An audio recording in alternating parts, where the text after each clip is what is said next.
할렐루야. 오늘도 참으로 좋은 날입니다. 무더운 날씨 가운데도 하나님의 시원케 하심이 우리의 심령 속에 늘 가득하시기를 축원합니다.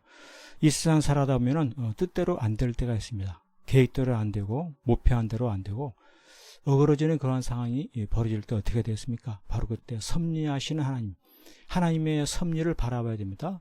그 섭리하신 하나님을 의지하며 그 뜻대로 나아가는 이것이 참으로 귀한 것입니다. 이와 같은 사실에 대해서 오늘 큐티 본문의 말씀이 잘 이야기해 주고 있습니다. 사무엘상 29장 6절과 7절에 아기스가 다윗을 불러 그에게 이르되 여호와께서 살아계심을 두고 맹세하노니 내가 정직하여 내게 온 날부터 오늘까지 내게 죄악이 악이 있음을 보지 못하였으니 나와 함께 진중에 출입하는 것이 내 생각에는 좋으나 수령들이 너를 좋아하지 아니하니 그러므로 이제 너는 평안히 돌아가서 블레셋 사람들의 수령에게 거슬러 보이게 하지 말라 하니라. 이와 같이 말씀하고 있습니다. 다윗이 아기스와 더불어서 블레셋 편에서 싸우겠다는데 왜 그와 같이 하지 말고 그냥 평안히 돌아가라고 하느냐라고 하는 것입니다.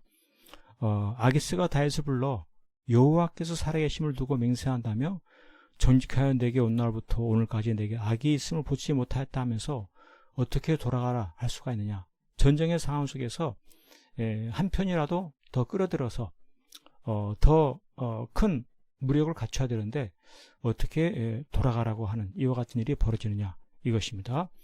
지금 다윗은 블레셋 편에서 이스라엘과의 전쟁에 동참하고 있는 그런 상황인데 이 아기스가 그냥 돌아가러 가는 이와 같은 일이 벌어지는 그 의미를 믿음으로 깨달으려 하는 것입니다. 그렇습니다. 우리 하나님께서는 섭리하신 하나님이심을 일깨우고 싶으신 그런 심정이 있습니다.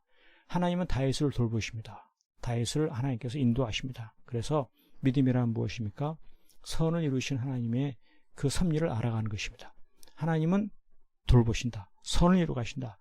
그래서 그러므로 이제 너는 평안히 돌아가서 블레셋 사람들의 수령에게 거슬러 보이게 하지 말라 하는 말을 따라서 블레셋 편에서 전투하는 그 전투에서 빠져서 나오게 되는 이와 같은 일을 하게 되는데 만일에 그가 블레셋과의 전투에 참여하고 이스라엘과 전쟁을 벌였다고 한다면 훗날에 이스라엘의 왕이 되는 그와 같은 일들에 참으로 많은 장애가 되었을 것입니다.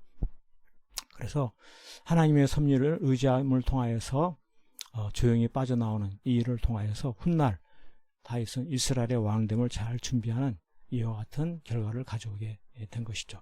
이처럼 하나님께서 섭리하시고 이처럼 하나님께서 인도하시고 이처럼 하나님께서 돌보신 하나님의 그 섭리하심을 발견하게 되는 것입니다.